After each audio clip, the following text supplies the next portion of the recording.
May I ask you a question? Do you think we provoked the attack on 9/11 on this country? Do you think we have enemies in this world that would love nothing more than to destroy us or murder as many Americans as possible, regardless of what we, regardless of what we do? Well, there's a candidate running in the Republican primary, and I want you Ron Paul people to listen to me because I think many of you do not understand what you're supporting. There's a candidate running in the Republican primary, Ron Paul, who is completely out of sync with Goldwater conservatism, with Ronald Reagan conservatism, with conservatism of any sort. Oh, I know they'll keep going back to the 1950s and pick a senator out and tell you that he's Mr. Conservative when in fact he wanted to be president and he couldn't.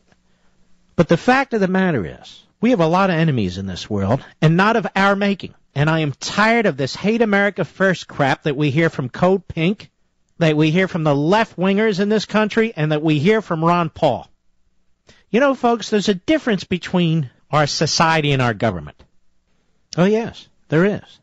But it doesn't mean when the government acts to actually protect our society from terrorist attacks that the government is wrong. The government can be wrong in a hell of a lot of things, in a hell of a lot of areas, and it is. And I've written books about it, and I've talked about it behind this microphone, and I'm litigating against it, unlike Ron Paul.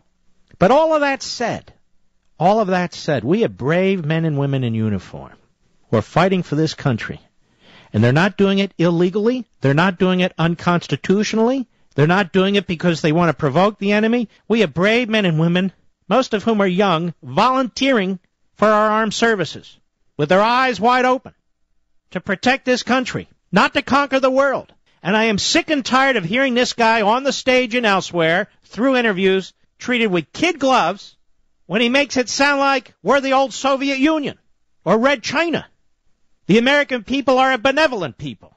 We do not conquer territory for the sake of conquering territory. If we did, we'd already own Europe, all of it.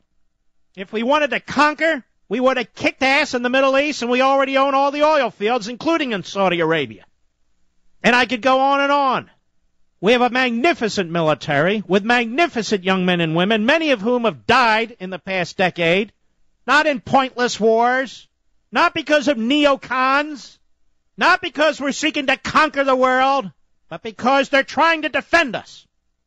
Ron Paul's foreign policy is unpatriotic and it's un-American. Whether it comes out of his mouth or the mouth of Occupy Wall Streeters, out of the mouth of socialists, communists, appeasers in this country, left-wing Democrats, anti-war activists, or whatever you want to call them. It's the same damn message. And the fact that so many people find it alluring is troubling to me. And I am not a neocon. These little bastards run around with their website. Oh, there's the neocon Levin. Yes. And what else do they say about Levin or Goldberg or Stein? All those names. What else do they say? Google the man. Stupid Central is LouRockwell.com. Go take a look. Over the years, who have they trashed? Antonin Scalia, Tom Sowell, Clarence Thomas, Ronald Reagan, Milton Friedman. We just don't get it, we neocons.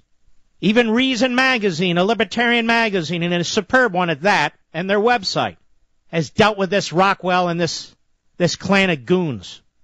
Then he steps in and he pretends that he started the Tea Party movement. We all were around. Many of you are Tea Party activists. You weren't rallying because of Ron Paul, and most of you haven't rallied to Ron Paul. Now, I believe in a strong defense, the number one military on the face of the earth, not to conquer the world, but to protect our interest and our allies. I don't compare Israel to Botswana. Israel is our ally. And we have other allies like Taiwan. Taiwan is looking right down the barrel. It sees the massive military buildup of Red China, and what's Ron Paul's answer? Blow them off, ignore them. This isn't conservatism in any respect. In any respect. So here we have Ron Paul in the Politico, a man who may well run third party, a man who ran third party once before, a man who wants a brokered convention, he says. Yeah, so many of the backbenchers, trying to help them, to give them some courage. They don't want to touch this. Maybe I can help them along the way here. Politico. Ames, Iowa. Ron Paul isn't backing down from his position that the U.S. has provoked terrorists through foreign military occupation. Who talks like this? Military occupation.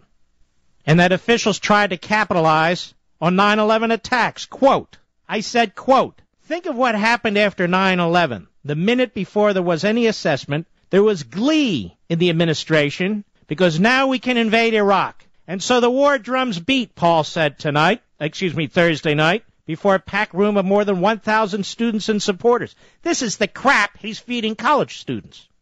That's exactly what they're doing now with Iran.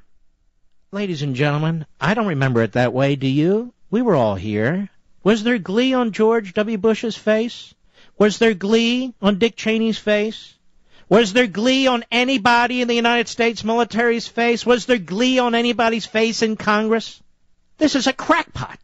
Glee that we were attacked as an excuse to go into Iraq? You can disagree with the war in Iraq, but this is sick stuff. Sick. And he says this crap all the time, but usually he's a little more careful when the Klieg lights are on and during the debates to try and persuade you he's not the crackpot that he is. Extremists have taken over, and they're the ones who run the foreign policy and have convinced us to go along with all these wars. Let me think about this. Afghanistan. Why did we go to war with Afghanistan, ladies and gentlemen? We know why we went to war in Afghanistan. Al-Qaeda was there. They struck us from there. The Taliban was protecting them from there. Bin Laden was there. Is that an extremist position to attack that nation? And Iraq, was that extremist too? We had a joint resolution of Congress. The overwhelming majority of Democrats and Republicans voted for it. Liberal, conservative, and in between. Was that the extremists who did that? A joint resolution of Congress. Read the Constitution.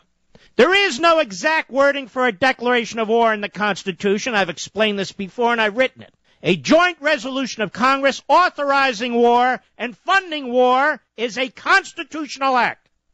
And if Ron Paul believes George Bush lied to get us into Iraq, then he should have introduced articles of impeachment in the House of Representatives. But the little weasel didn't do that. Instead, he goes around poisoning the well and smearing people. And I'm supposed to believe he's a conservative? Well, Mark, he's good on the Federal Reserve. Excuse me. That's not good enough. And I'm not done.